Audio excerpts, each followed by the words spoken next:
we have done so far is looked at two sources of information: the priorities identified by the communities in the SEAT participatory workshops to adapt to climate change, and then the practices that Adam has been promoting around sustainable agriculture, and we were able to model some of the mitigation implications of those changed practices. So what you see here is we took a baseline of the current broccoli production for the Sumar plant.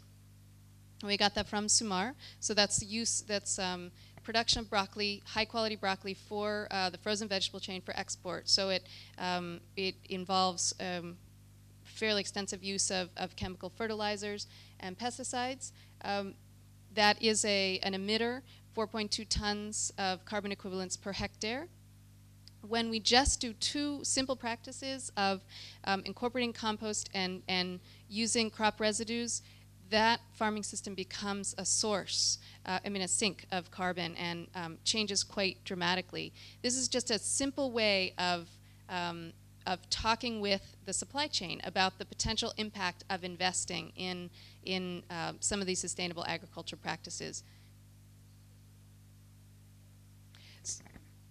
Repeat the process of how we did. Okay, so very quickly, I guess the first step was to talk with the processor to collect data for the current farming practices in the export chain, so soil type and use of fertilizer rates, that kind of thing, that would go into the Cool Farm tool.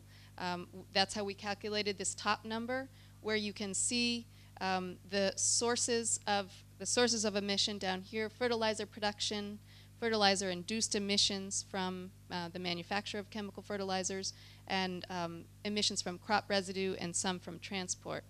We then took some of the leading adaptation strategies identified by the communities. One of these was compost, and also looked at the fact that that's a leading strategy for Adam in the Oxfam project. So we wanted to look at the mitigation implications of that. We changed the data fields in the Cool Farm tool to use compost instead of chemical fertilizer, and we were able to change the use of residues. And that's what calculated this bottom number. Yeah. So that's just to say, not to get too involved in the quantitative result, but the fact that this is a fairly easy process to do when you have enough data to profile a farm system. It's obviously difficult to get a per farm amount of data for many smallholders, but we were able to do this very quickly, and now can use it in these supply chain conversations with Sumar, Superior, and Cisco about what farmers need to both adapt to climate change, and then they have this nice data around what's the mitigation implication in their supply chain.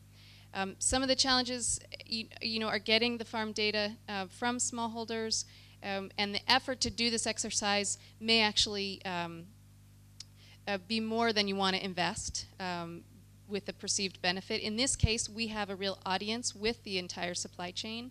This supply chain, Cisco in particular, is engaged with other quantification measures in the north to look at reducing their carbon footprint from their northern industrialized suppliers. So this is a way of positioning the Guatemala supply chain as a proactive partner, as a way that they can meet some of their goals, we hope. If we can get the Texans to believe that climate change actually exists is another question, but there's challenges in identifying which practices really give us this triple win of livelihoods, food security, and mitigation. That's a complex process.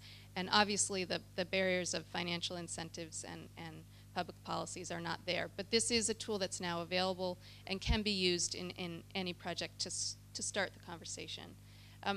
We have, in addition, Oxfam is contracted to develop a prototype of an online carbon platform. Norbert's going to speak about that, and as a way that we're going to be able to communicate this information throughout the supply chain.